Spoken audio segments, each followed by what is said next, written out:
Hello, everyone. Welcome. I am UTC President and CEO Rusty Williams, and thank you for joining us today on this edition of the UTC podcast that we call The Intersection, which is sponsored by Anterix. We call it The Intersection because UTC and its members sit at that intersection of technology and the delivery of reliable and cost-effective utility services. Today, on this edition of The Intersection, I'm happy to welcome our guest, Francis Bradley.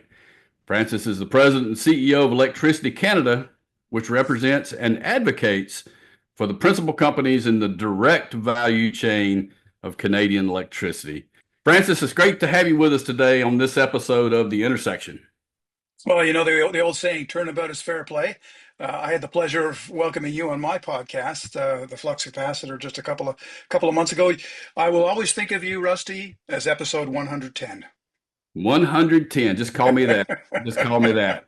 Well, it was great to do that, and I appreciate the invitation to do that. And I think we have a great opportunity between our two organizations, which we will talk about as we get through this podcast, to continue to work together. And speaking of that, there may be some people listening to this podcast that doesn't have a lot of familiarity with Electricity Canada. So rather than me trying to stumble through and describe it myself or even talk about you and your career, why don't you take just a couple of minutes and just tell us about Electricity Canada and who Francis Bradley is? Sure, man, and thanks for that. Listen, Electricity Canada, we used to be called the Canadian Electricity Association, and in fact, before that, we were the Canadian Electrical Association. But it's the association of generators, transmitters, and distributors of electricity right across the country. So our members are in all 10 provinces, all three territories, and they comprise the 43 largest companies in this space.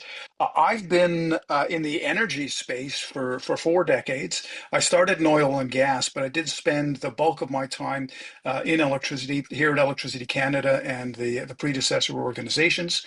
And also, as part of that, Rusty, and I think we've talked about this in the past, I spent about 20 plus years of my career working specifically on security. So physical security, cybersecurity, and that's resulted in, I think, a number of interesting conversations you and I have had about technology and the security of Right. technology. So, yeah, this has kind of been my space for the bulk of my career.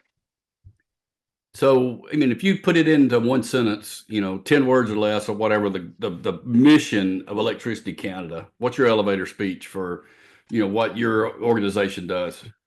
We are the voice of Canadian electricity, principally to governments in Canada, but also on the international scale. Okay. And again, it's very similar to the UTC organization. It's not an exact replica, but there's a lot of similarity, and that's the reason I think there's a lot of opportunities for us to work together as sister organizations here across the border. So you mentioned you've been around for a while, like myself. I joke about being burdened by history. After you live through a lot of things and experience a lot of change, that it makes us who we are, right? As we go through all of that. But being in this industry over that 20, 30, 40-year time, like, I have as well, when you look at the way technology's evolved and you look at the way the utility industry has changed, particularly the Mhm. electricity side, I mean, what sticks out to you as some of the biggest changes or the big change over that period of 20, 25, 30 years? Yeah, I like to think of it as well. First off, that we're not at a destination. Certainly, we're kind of part way through. But I like to think of it as we're sort of on this pathway towards a transition from the dumb electron business to the smart electron business. And what we've seen over the last 20, 25 years have been the first very sort of tentative steps along that path. We come from a place where everything, well, nothing was digital and nothing was digitized when you and I started in this sector, and now we've moved into a space where digitization has increasingly become a very significant driver for all things, whether it's quality of customer service or delivery of services to customer. But I like to think we're kind of partway through this. previous path. I think we're really on the cusp right now of a full-blown digital revolution, certainly in the electricity space. And the timing really couldn't be better, right? We're looking at a future where we're going to see the demand for electricity double in the next 25 years. And the only way that we're going to be able to deliver on the reliable and continued supply of electricity as it doubles 25 years from now is to do things differently, and it's to do things in a very different way. And so increasingly, I think we're going to keep going down this path of the basically the electron business that we're in on the electricity side of things is going to get smarter and smarter and smarter. And increasingly, we'll be looking at using technology to be able to assist in meeting that future, not simply just generate more and more kilowatts. We'll have to figure out ways, and we'll use technology to be able to use it, trade it, store it in a much more smarter way. And that's why I think in terms of going from the dumb electron business to the smart electron business, and we've seen the sort of the tentative steps over the last 25 years, but I really do think we're really on that cusp of that revolution. Yeah, similar answer if you were to ask me that question. In recent years, we've gone from that, projection of a declining demand on electricity to Yeah, now, you said, a significant yeah, increase in demand, but that's following years where we've been reducing legacy generation. And so how do we meet the growing demand with, reduced generation or technology side? I think when I started, in this business 40 years ago, telecom was an afterthought. mhm, Right? It was, you were in the background. In fact, I told employees when I hired them, if you're here for the limelight, you're in the wrong business because yeah, nobody knows you exist unless what you do is broke. mhm, Right. So, you know, but now we've gone, as you were describing, full circle to where now these types of technologies are in the critical path of utilities being successful. So if you have the connected grid, the smart grid, whatever term you like to call that, none of that stuff works if you can't talk to it, right? And so, yeah, yeah, we've and gone into that position, which I think is great. yeah, and another example of that, Rusty. I was at a conference last week that was all about electric mobility, and my observation last week was, right now I drive around in a Volkswagen ID4. Built in Tennessee, I believe. But basically, I've got an 82 kilowatt battery that just happens to have four wheels and spends 95% of its time just plugged in and doing nothing. But when we project out, what can we do with all of those batteries? And this whole concept of vehicle to grid and V to G, V to X, and the huge opportunity that we may have in the years to come. Well, the big, issue in that is how are we going to connect all of that together? How are we actually going to make it work? What are the technologies that are going to allow us to be able to take advantage of those kinds of opportunities in the future? And they'll be huge. There's no doubt about it. When I did just a quick back of the envelope calculation, we've got 100 and some odd thousand electric vehicles driving around on the road today, out of 25 million passenger vehicles in Canada.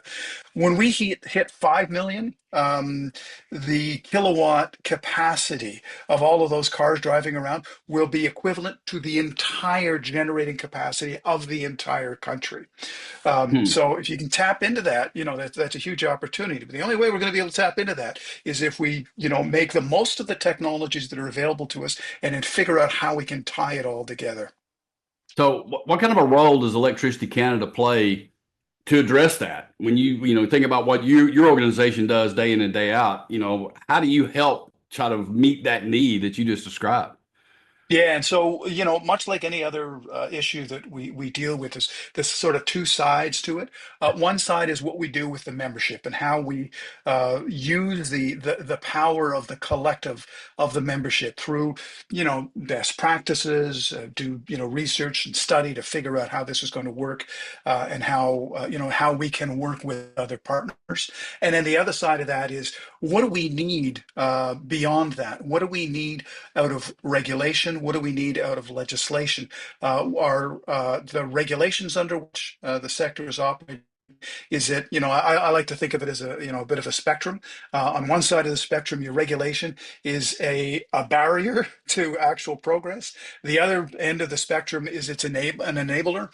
And so, we're constantly advocating in a variety of forms, but principally at the federal level. So for, regulatory environments that are increasingly enablers of that future as opposed to barriers. Yeah, and that's the same thing for UTC. If these systems have to be connected and you got to have the capability, whether it's Yeah. funding, whether it's access to spectrum, whether it's a favorable regulatory environment for broadband, fiber systems, whatever it happens to be, we're trying to, much like Electricity Canada, trying to position the regulatory environment to best suit the needs. And it's interesting for UTC, as people that are involved know, it's not just one type of utility that are members. It's all the big IOUs, it's the small munis, the small co-ops, and all of these people or all these companies that are involved. So everybody has a little bit different need, but that's the fun of this job. Mhm. So, when we're doing this podcast now, it's, mid 2025. Interesting times, with you sitting in Canada and me sitting in the US, right? And I don't get into politics a whole lot in this job unless we're up, talking about regulatory things. But yeah, I guess that we would be shirking our responsibility if we didn't talk about the political environment a little bit, Mhm. particularly between the US and Canada, all the talk of tariffs and other things. Um, what's been the perception on your side of the border with these things going on, and what kind of impact do you see, tangible impact on the utility business? Yeah, and we had a chance to talk a little bit about this when UTC's conference was in Toronto several weeks ago. But yeah, there is certainly a fair amount of concern. I think right across the political spectrum in Canada, this isn't a partisan issue in Canada. People are concerned about that relationship. Our largest trading partner is the United States. Our largest security partner is the United States. The bonds between our two countries are deep and enduring, and have been for a very long time. But we're definitely concerned about what the potential impact would be on the first off the electricity trading relationship. As in different regions of North America, we rely on our interconnections to ensure the reliability. Certainly in the Northeast and in the Pacific Northwest, our systems are so incredibly reliable because we have that constant interchange back and forth across the border. And so, the first concern I have in all of this is whatever else happens in the political arena, let's just let's just hope that it doesn't have any impacts on the ability for us to be able to maintain reliability across the electricity system. And then the other side of it, Rusty, and we have chatted a little bit about this in the past as well, is I've got a concern about costs and supply chains. We've had issues with respect to supply chains since COVID days. It's been at least 5 years that we've been concerned about problems around the supply chain. Is these tariff shenanigans? Honestly, are they going to further exacerbate supply chains? They're clearly going to result in additional costs. We're already seeing that, and in the end, those costs are being borne by customers. So these additional tariffs, these additional taxes that are being laid on top of the customer are going to be reflected. It's already starting to be reflected in people's bills. So they're having real world impacts. And so the concern is certainly first and foremost about reliability, but it's also about what the impact is going to be on the customer. Yeah, I would echo exactly what you just said. If you were to have asked me that question, our main purpose as utility people is to keep the lights on or keep the water flowing or keep the gas flowing, Mhm. whatever, however, whatever it takes. But the tariff issue, regardless of which countries we're talking about, you got to buy transformers, right? You've got to Yeah. buy wire. You've got to, procure all Yep. these things. And if it's coming from, this way or that way, regardless, I, I don't know, it seems to me, and I'm sitting here in my little knothole, in Alabama looking out at the world. It seems to be a little bit more of an emotional reaction between the U.S. and Canada, and I think it's because of what you just described, is Mhm. because of that closeness between our two countries over that period of years and years and years. Yep. So I think some of that we will work through, and we'll deal with that part of it, but the tangible part of what do we do from a regulatory and an economic perspective to be able to maintain reliability and do it affordably, and that's going to be a challenge for us, Yeah. at least in the short term. Yeah, yeah, absolutely. Yeah, but as you said, those the emotional reaction is not terribly surprising given the long history and the connections that we have. I mean, I'm just outside of Ottawa today. Tomorrow, I'm in Washington, and I've got family, in the United States. I've got family in Texas. I've got family in New York.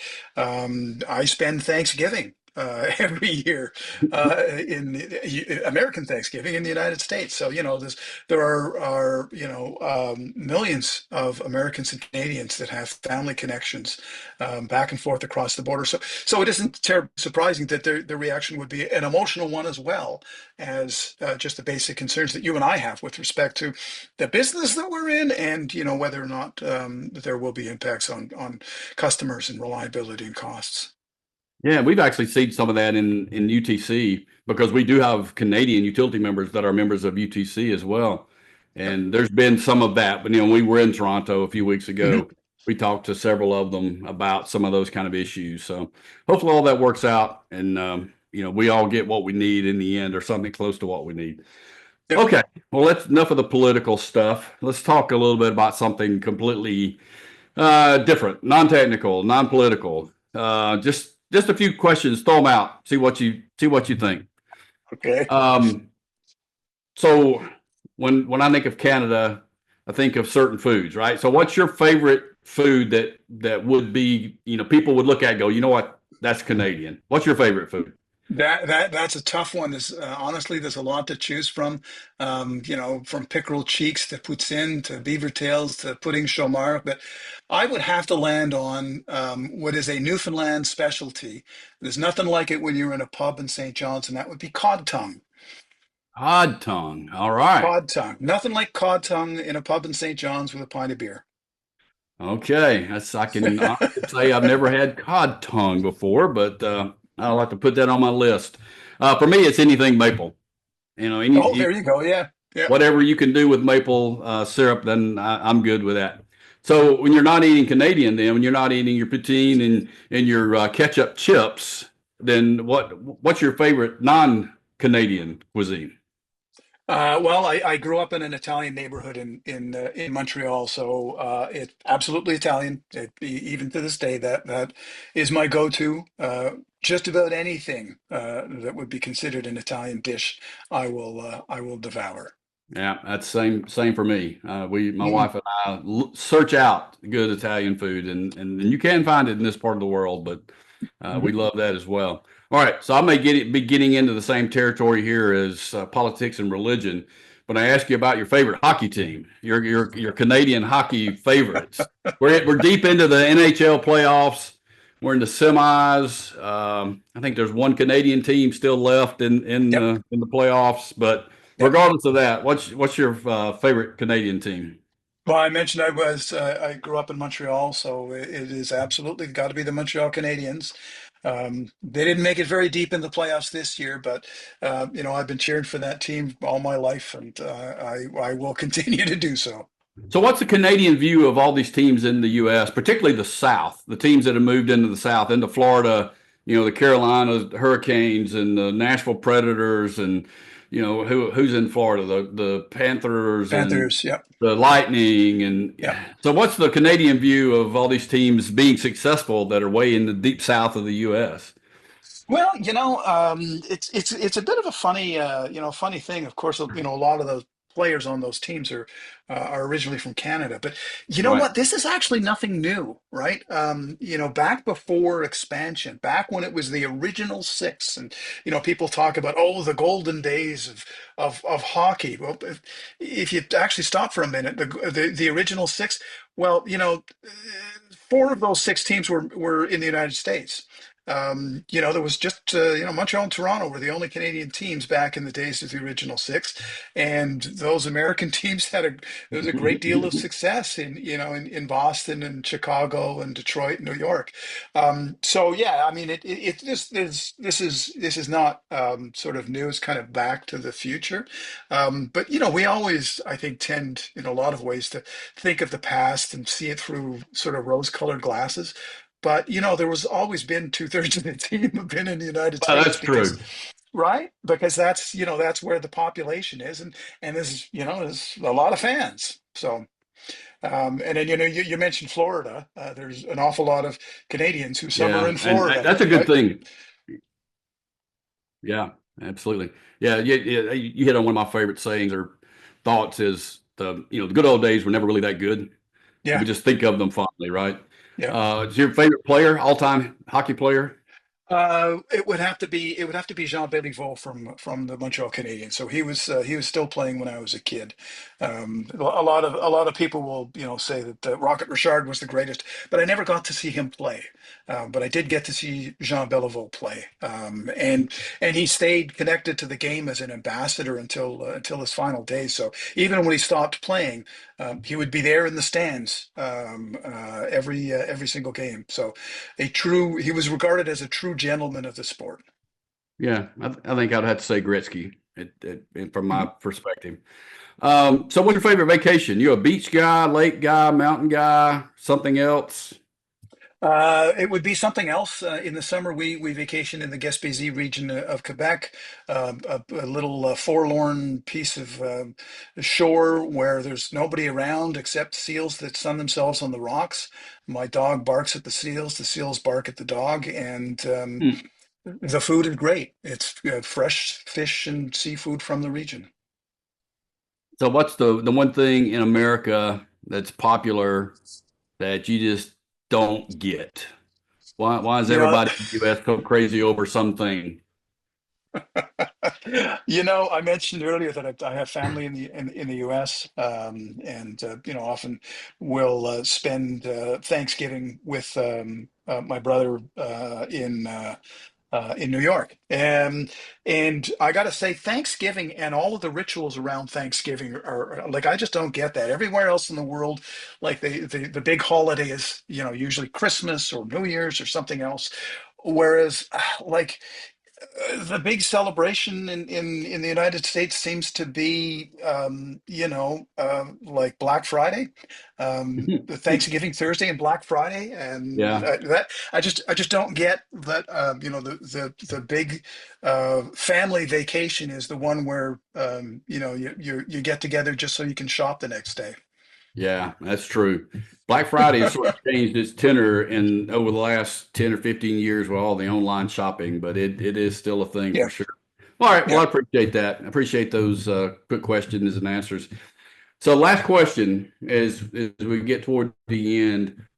When you look back over your time, in this industry as a utility professional, what's the one thing, if you got a mulligan, what's the one thing that you would do over again or do it differently?